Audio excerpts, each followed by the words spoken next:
tonight on Ctv3 News.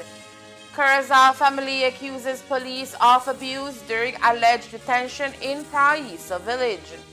But, but, but cops claim otherwise. They say the Salazar family assaulted them during detention. Investigations are underway. 2 lives lost in serious road accident on Philip Golson Highway. And we'll tell you all about the new river pilot study about to be launched by the Belize Social Investment Fund. These are some of the stories we have for you tonight in our newscast for Wednesday, July 9th, 2025.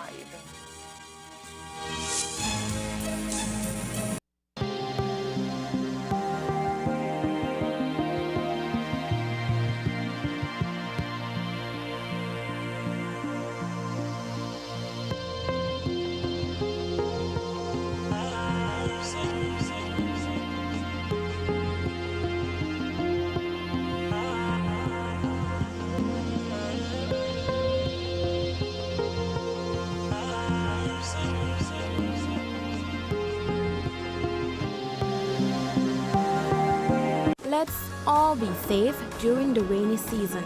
Belize Electricity Limited reminds you that heavy rains can cause flooding in your neighborhood and on roads. Avoid driving or walking in flooded areas, which can have hidden dangers such as debris and fallen power lines. Belize Electricity Limited cares about your safety. Please stay safe.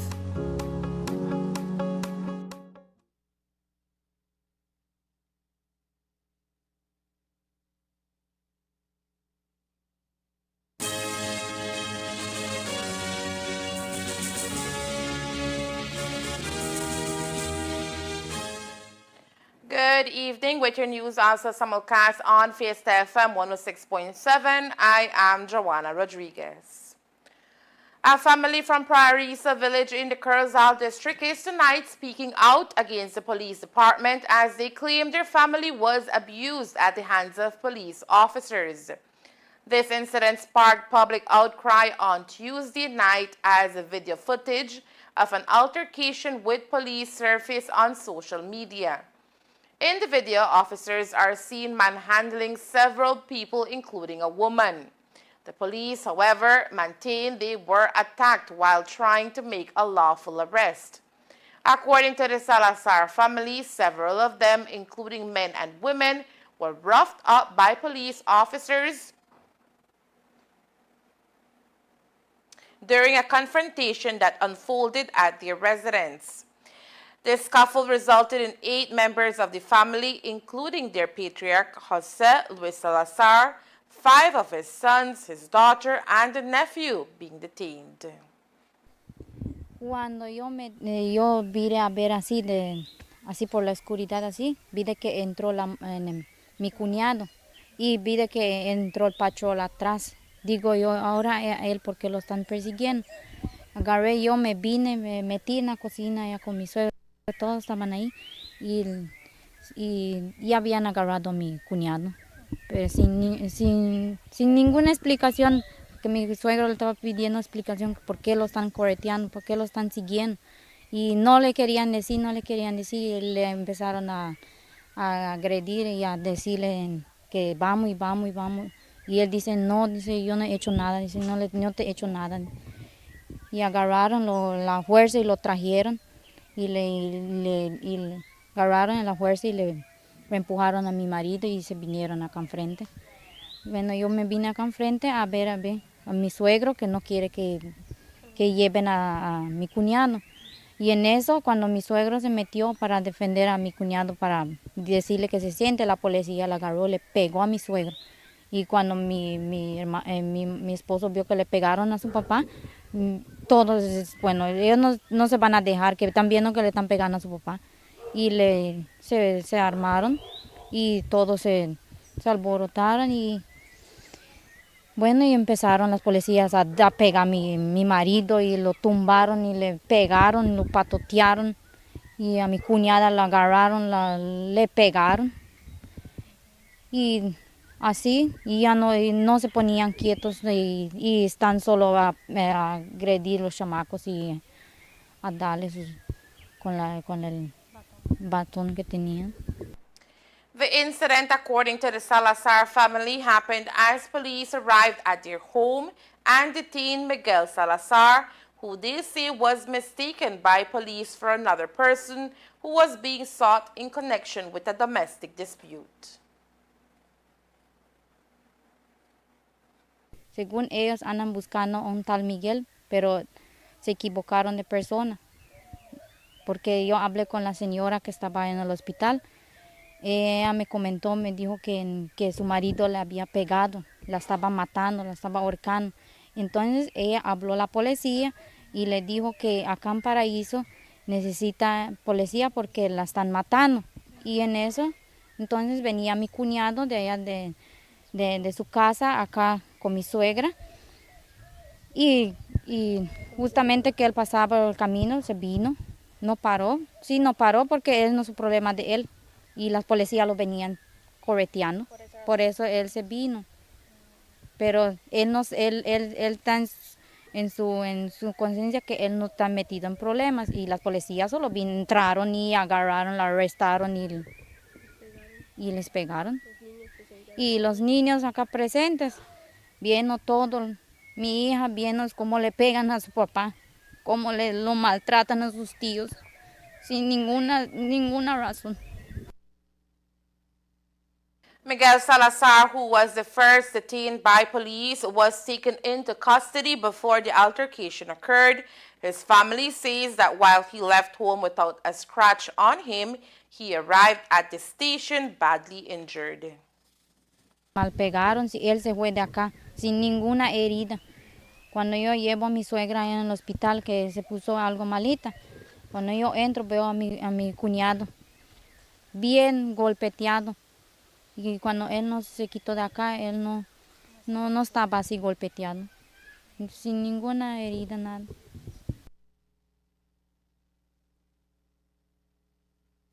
As police investigations into this matter continues, the Salazar family is asking for justice to prevail for their loved ones who were mistreated without cause. Pues que se haga justicia y que no vuelvan a hacerlo porque vienen con personas equivocadas.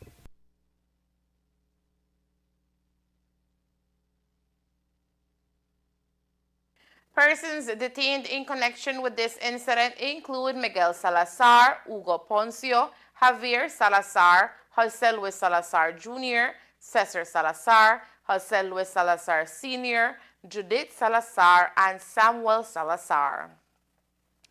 Now, while those are the events as described by the Salazar family, the police report tells a different story.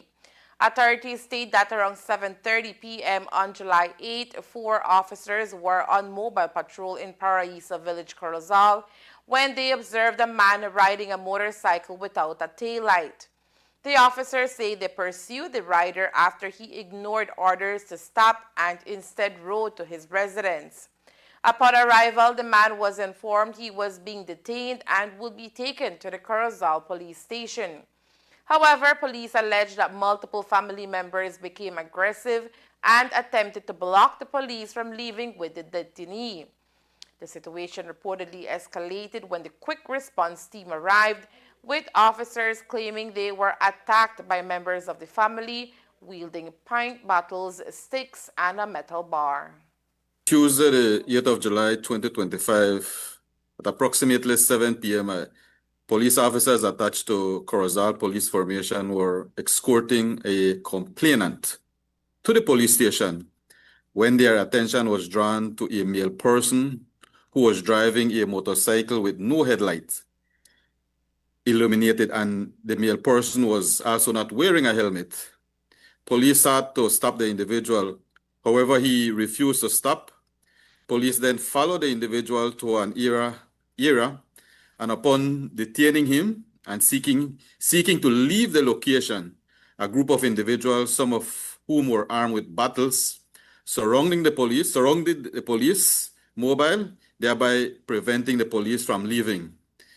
The police officers then requested assistance from the quick response team, who arrived at the location approximately 10 minutes later. at which time the group of individuals who are relative of the person who were detained were still preventing the police from leaving. The situation quickly escalated, where several individuals were injured, including 4 police officers. We have launched both a criminal and a disciplinary investigation into the matter.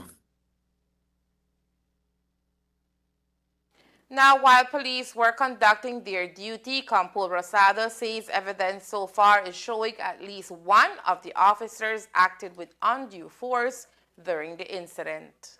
From the footage that I have seen, the video that was shown to me, I can see that one of the behavior that I have seen from one of the police officers, at least one of the officers, is inconsistent with the standard expected from our police officers.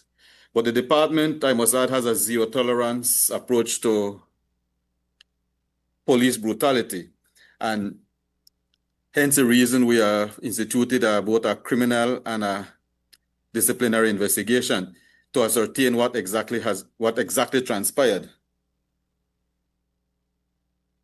Campo Rosado today confirmed that both an internal and criminal investigation is currently underway and assures the public that both are being done with the view to exercise the full extent of the law. I want to reemphasize that thorough and transparent investigation will be conducted or is being conducted into the allegation of misconduct or the excessive use of force by the police officers, and any officers found to have violated the department policies or the law will face appropriate disciplinary action, including potential criminal prosecution. Like I mentioned, we will conduct a thorough and independent investigation, and in each case, force must be justifiable. And if the force was not justifiable, then action will be taken against the police officer. But I also want to echo that recent assaults on police officers, the resistance of unlawful arrests, undermine the community's safety and the rule of law. While all citizens have rights, I want to caution them about violent confrontation against the police, because violent confrontation against the police is not justified. And we want to implore on the public to comply during the lawful police action. And I also want to remind the public, that the grievance should be addressed through the proper channel and not through confrontation with the police. Until news time, there was no indication if charges have been levied against any of the 8 persons who continue in police custody. Authorities are currently probing a fatal traffic collision that resulted in the deaths of 2 men. The incident occurred on Tuesday evening, July 8, around 6:30 p.m. along the stretch of the Philip Wilson Highway between miles 28 and 29. According to initial reports, police responded to the scene after receiving a call about a crash involving a white Hino delivery truck and a red ATK power motorcycle. When officers arrived, they found the truck overturned in a ditch on the highway's left side, while the motorcycle was heavily damaged nearby. At the scene, officers also discovered 2 male victims who had sustained multiple injuries and were unresponsive. The men were later identified as 34-year-old Joshua Salis, a construction worker from Rayburn Ridge Village, and 18-year-old Felipe Solis, a student from the same village. Both were on the motorcycle. Investigators have determined that the accident was caused when 39-year-old truck driver Melvin Ashbourne Harris, a Belizean from Doublehead Cabbage Village, was traveling southward along the highway. Reports indicate that Harris encountered potholes on the roadway between miles 28 and 29. In an effort to avoid the rough patches, Harris reportedly swerved the truck, which then collided with an oncoming motorcycle traveling in the opposite direction. Both Joshua and Felipe Solis were thrown from their bike and suffered severe head and body injuries. Both men were declared dead shortly after arriving at the Carl Houston Memorial Hospital. The investigation into the circumstances surrounding the crash continues as authorities work to establish the full details of the incident. Authorities are currently probing a case involving theft and cyber-related offenses involving a juvenile.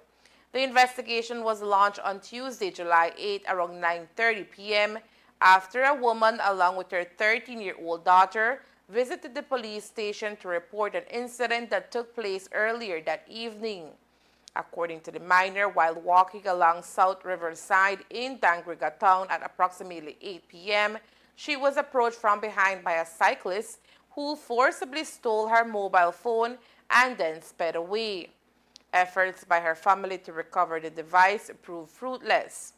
Adding to the concern, the girl disclosed that several individuals, including family members, had received videos and explicit photos of her, materials she insists she did not share with anyone. Authorities are now working to uncover the full details of the case and identify those involved. Coming up next, authorities seek public help to find the vehicle linked to Orange Walk robbery and suspects. Stay tuned.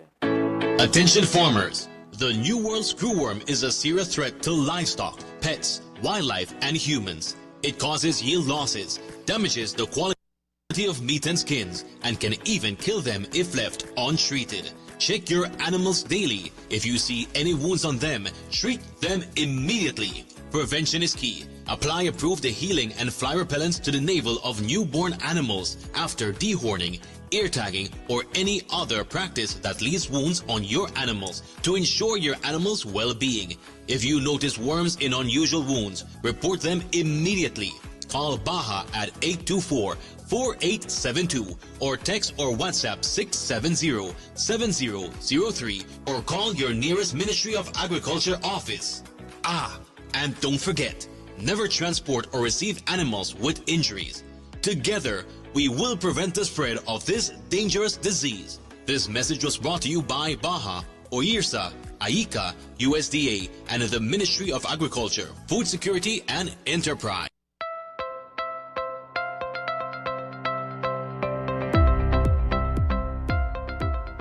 Today we stand at the threshold of progress, having witnessed the physical transformation of this laboratory into a cutting-edge facility that will enhance healthcare services in Belize. This is an initiative that marks another key achievement of the European Union-funded Health Sector Support Program Belize project, one of the largest health sector initiatives in the country. I would like to thank our implementing partners, the Pan-American Health Organization and the Ministry of Health and Wellness for the remarkable work that you are doing in the implementation of this project. With a total investment of over $1.1 million, including the installation of solar panels in the coming months, the Central Medical Laboratory now stands as a model of smart health infrastructure. These improvements go far beyond aesthetics. They address years of structural deterioration, fire damage, and operational limitations. From mold remediation and advanced air systems to new safety features, upgraded electrical and water systems, flood risk mitigation, energy efficient fixtures, and even an expanded working space. This facility now reflects the standard of care and preparedness that Belizeans deserve.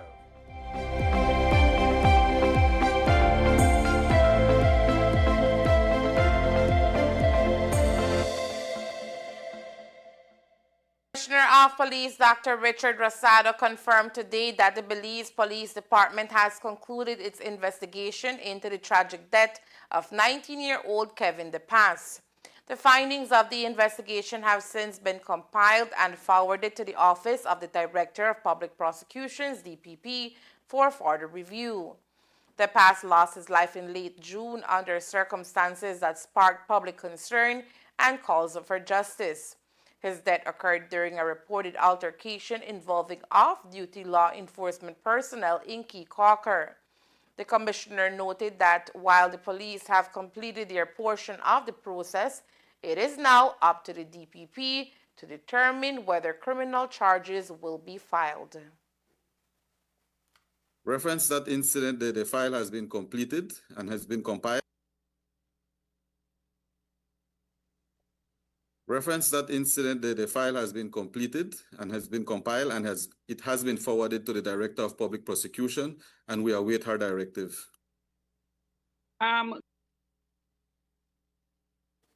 The family of Kevin DePaz, supported by community activists, continues to call for accountability and justice. Authorities are urgently seeking the public's help in locating this vehicle shown on the screen, which is believed to be connected to the daring robbery which took place at the heart of Orange Walk Town on Friday, June 27, 2025 at AAA Imports in Orange Walk Town. The vehicle in question was last seen in the shipyard area shortly after the incident, and officials believe it may be crucial in solving the case. A cash reward is being offered for any credible information leading to the identification or recovery of the vehicle or to any suspects involved in the robbery. The incident, viewers may remember, happened near the Fort Karnes Market Plaza while employees of AAA Imports were traveling along Arthur Street when their vehicle was suddenly blocked by an SUV. Two masked men, one wielding a gun, the other a hammer, jumped out and robbed the employees of an undisclosed sum of cash. In an attempt to get away, the suspects reportedly crashed into a vehicle belonging to Mayor Ladrick Shepherd. The public is urged to come forward with any tips, no matter how small they may seem. All information shared will be treated with the utmost confidentiality. If you have any details regarding the whereabouts of the vehicle or the individuals involved, you are asked to contact 635-6842. A resident of Austin, Texas, Shani Smith, foreman age 43, has been reported missing, prompting concern among loved ones.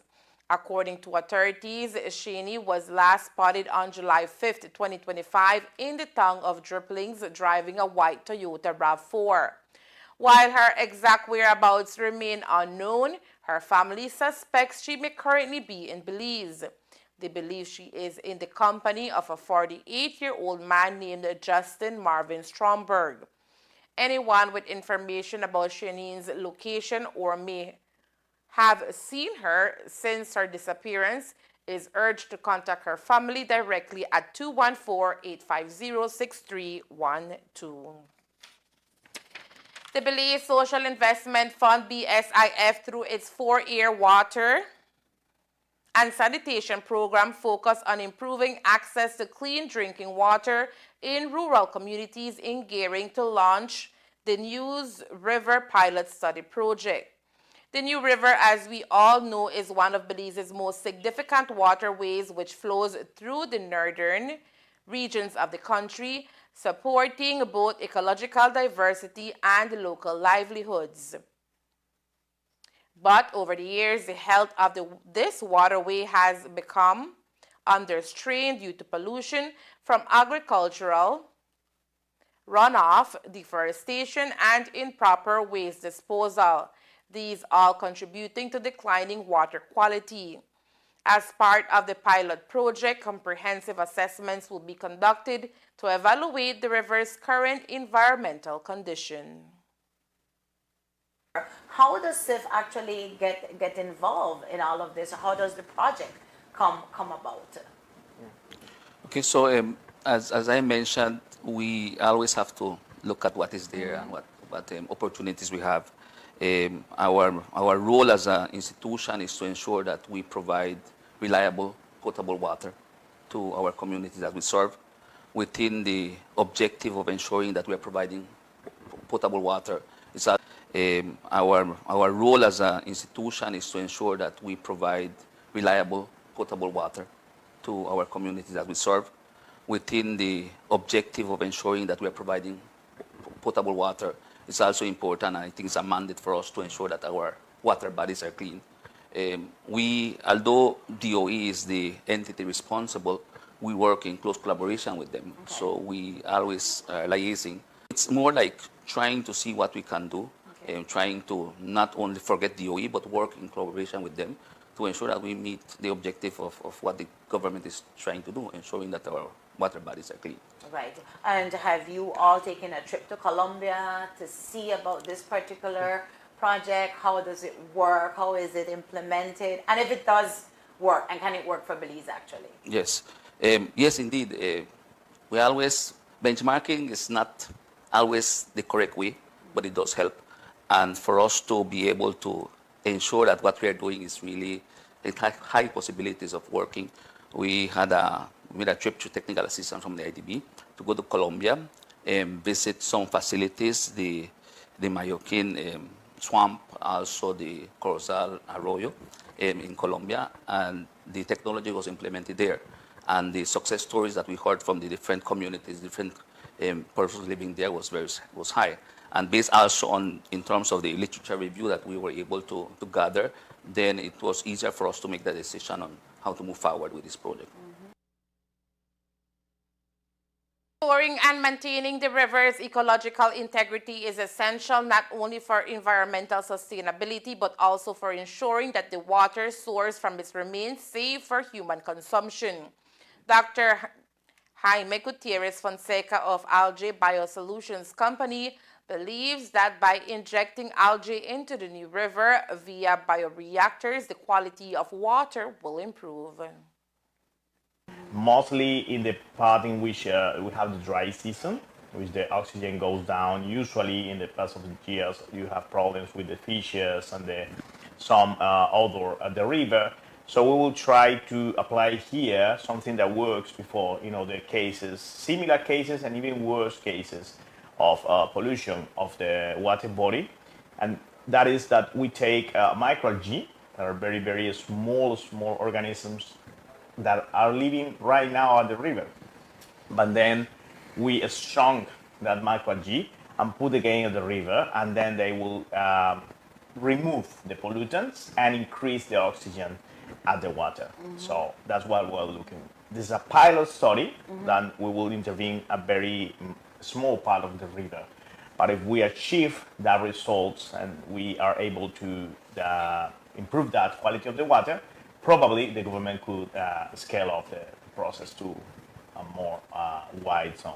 Most of the cases of the rivers in our region, Central and South America, is affected from many causes. I mean, like, there is a lot of population around. There is also the increase in the temperature of the planet as a global warming process.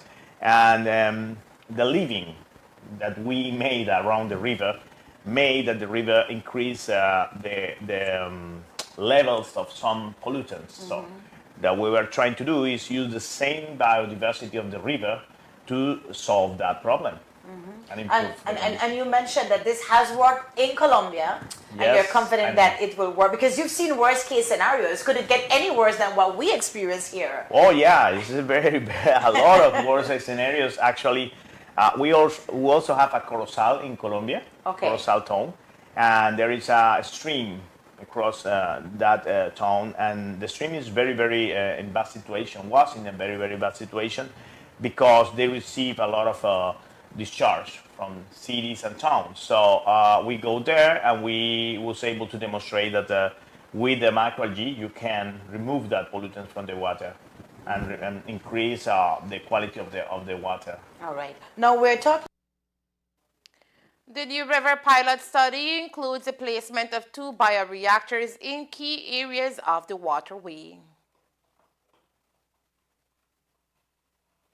This is a device that allows us to strain the microalgae.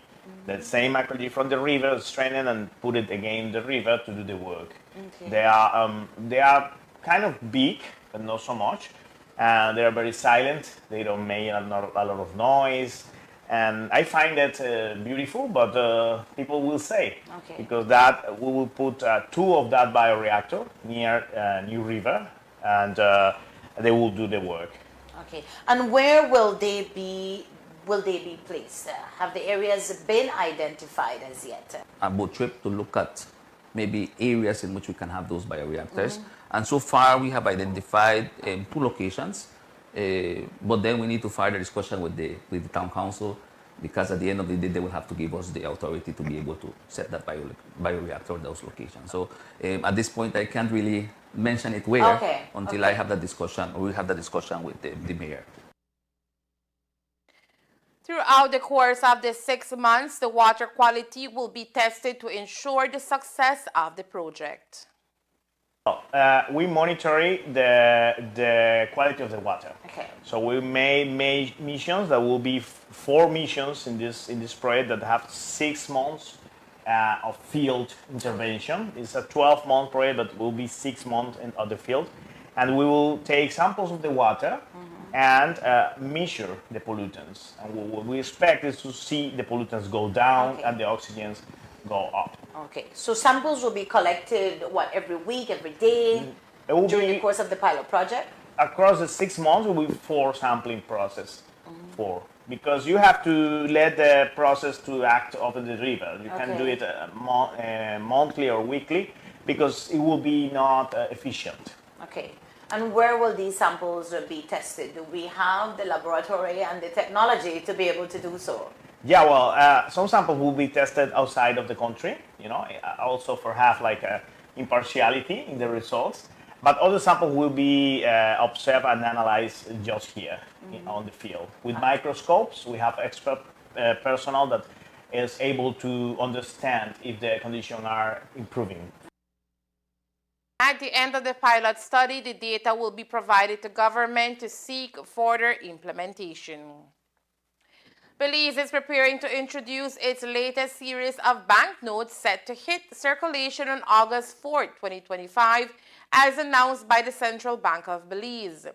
This new collection features advanced security features, vibrant cultural motifs, and redesigned portraits that honor the nation's identity.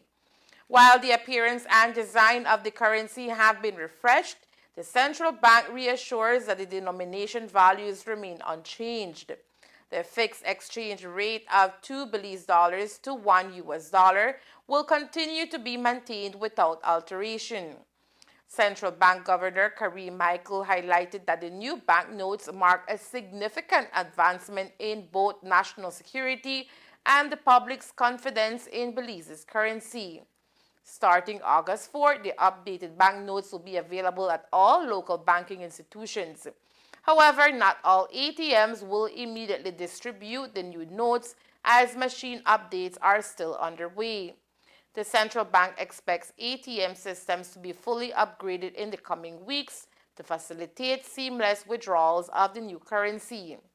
Existing banknotes will remain valid for transactions, but the central bank encourages Belizeans to deposit their older notes into banks to support a smooth transition to the new series. In preparation for the rollout, the central bank has engaged extensively with schools, businesses, and the wider community to ensure awareness and ease of adoption. For further details, visit the central bank's official website at centralbank.org.bz. And there is more news after the break. Stay tuned.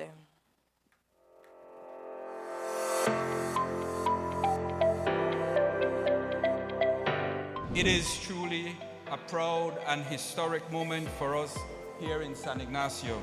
It gives me great joy to welcome you all to the official opening of the very first wooden basketball court in our community. The cost of the project in completion was about $200,000. Honorable Mala was willing to assist us with this project. This is a huge, huge investment for us. There can be serious development through sports, especially if the right foundation, having the right facilities are in place. Then the programs follow. We can't put the carriage front of the house by having the programs, but we only have outdoor facilities. Belize rain 6 months out of the year, and having outdoor facilities is just not enough. Our focus is going to be on education, because that's a part of using sports as a vehicle to get as many of our athletes to international schools to play football, basketball, volleyball, track, whatever it is. The other thing is health. 33% of our people are afflicted by diabetes, hypertension, or some ailment like that. And those things can be prevented. So we want to create again the facilities where people can go exercise, have fun.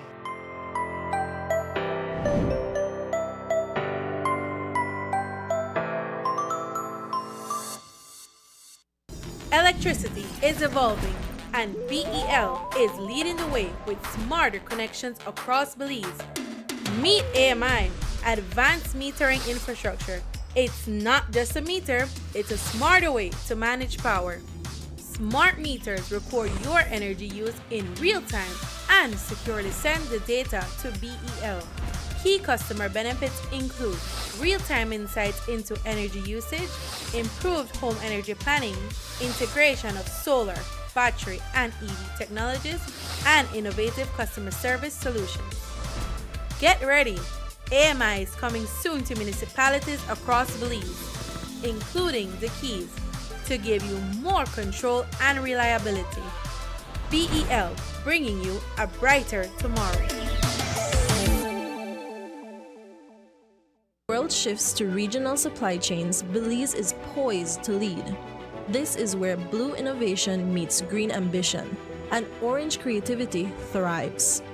Join us for the Belize Investment Summit 2025, September 3rd to 5th at the Sunset Carib in San Pedro. From agribusiness to aquaculture, from renewable energy to digital services, from tourism to trade, this is the future of regional integration, and it starts here. Whether you're returning home, expanding regionally, or entering new markets, Belize welcomes you. Why Belize? Why now? Belize Investment Summit 2025, Bridging Markets, Building Resilience, September 3rd to 5th at Sunset Carib, San Pedro. Visit investmentsummit.bz to register and be part of shaping the investment frontier.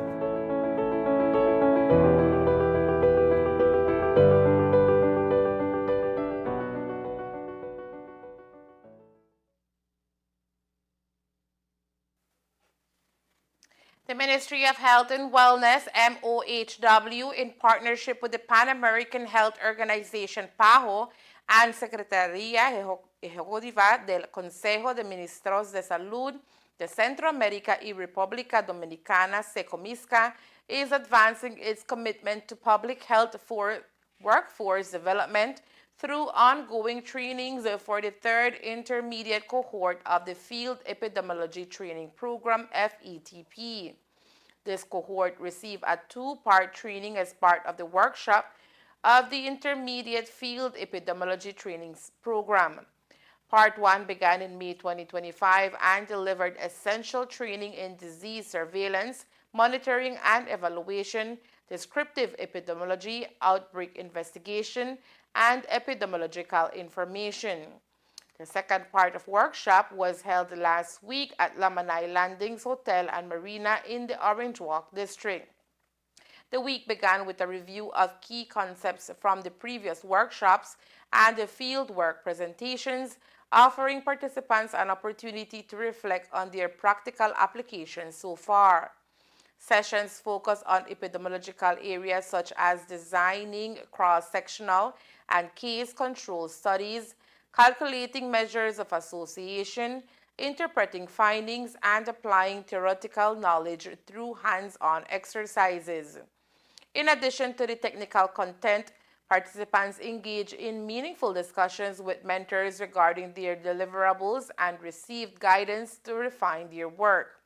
A presentation on the Hearts in the Americas, a PAHO initiative on the effective management of hypertension, was also delivered by a PAHO colleague. This provided insight to support participants in selecting a topic for their upcoming planned group study. The week concluded with mentor-mentee meetings that focus on improving deliverables and planning for future tasks. Adding to the significance of the week, Honorable John Briceño, Prime Minister of Belize, visited the trainees. His presence boosted the participants' confidence and underscored the government's recognition of the critical role epidemiologists play in safeguarding national health. He emphasized the importance of the FETP under the Ministry of Health and Wellness in supporting Belize's development and resilience against public health threats.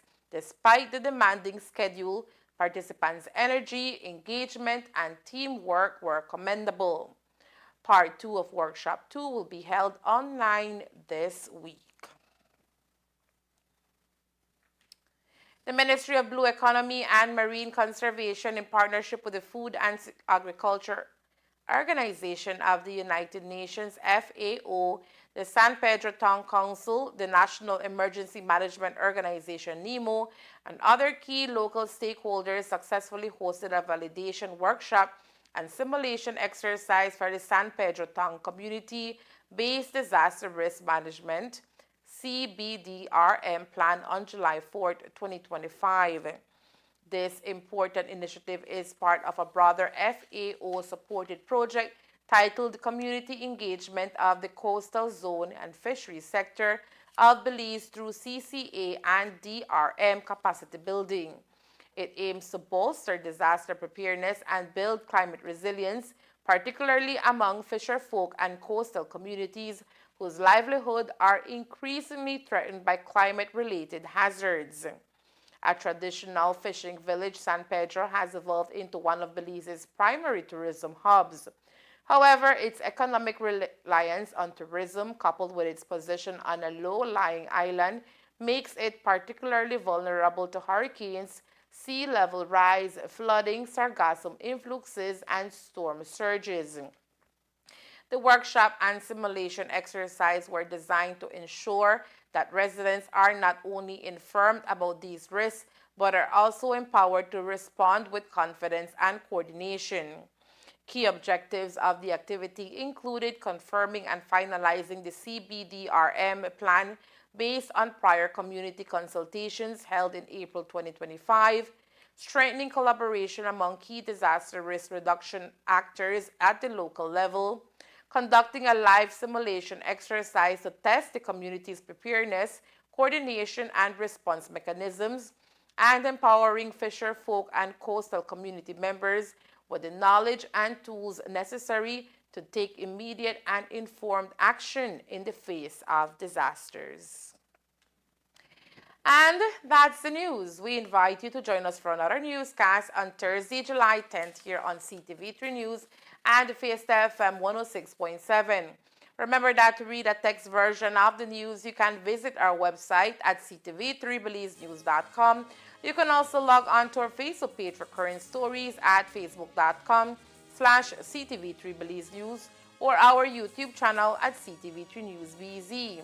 From all of us here at Ctv3 News, thank you for watching and listening. Good night.